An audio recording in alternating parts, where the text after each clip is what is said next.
I am very much a 1900s baby. And when I was growing up, homosexuality was very much a sin. And I mean, it was like one of those under the rug type of sins, like when I was growing up, like gay couples were like each other's best friend, like one of those type of things. But when I was growing up,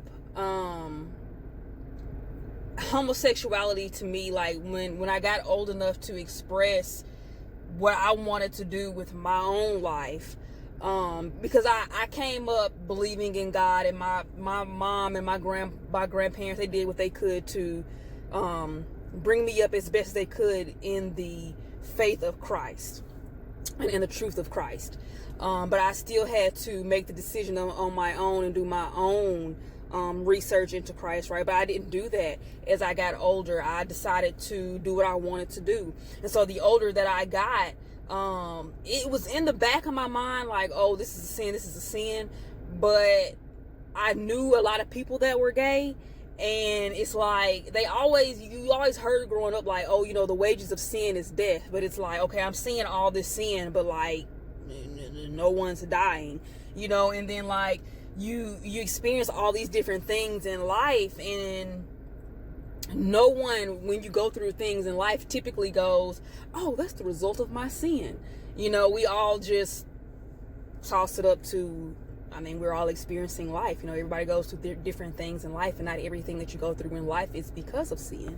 And so it's like, okay, you're telling me that at some point this sin is going to be the cause of my permanent separation from Christ. But I'm 16, 17, 18, 19, 20, whatever age at that time, and it's like, I'm not dying, and I'm like living my best life right now, so like it didn't matter to me, honestly. I really just had no concern whatsoever. Like, I was hearing, but I wasn't listening. And it took me until I was almost 30 years old to truly come into the truth of Christ. But because God is so merciful and gracious, and because he is so kind and he is so loving, because I was not receiving the wages for my sin immediately, if you will, I was not taking it as seriously at that time in my life.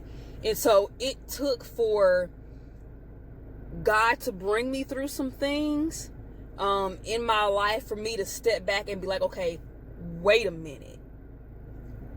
There might be something to this, what you've been trying to tell me all along, Jesus. And so that's when I did eventually go ahead and do my own research and my own prayer and spend my own time with God. And eventually I did come to not my own truth, but the truth of Christ, that, okay, this is a sin. This has always been a sin. I have been in the wrong the entire time. It has been nothing but the mercy, the grace, and the love and the kindness of God that has even allowed me to live as long as I have. Because if I had left the world in the sin that I was in, I would have been eternally separated from God. And so I said all of that to say, sometimes it's hard to accept that certain things are a sin because we are not being immediately punished or immediately seeing the consequence for that action.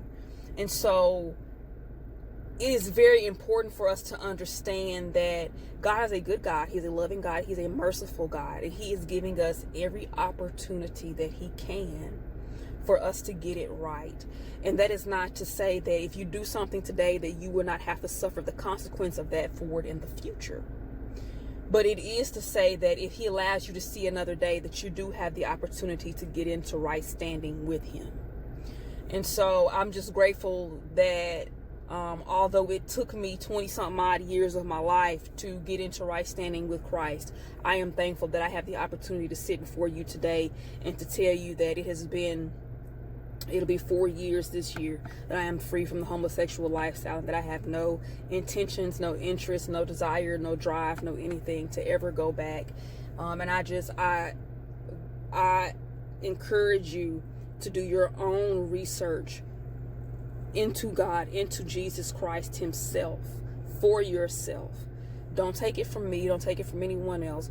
Do it for yourself, because the truth has always been the truth, and it will always be the truth. And you don't have to believe anyone but Christ. And so do it for yourself.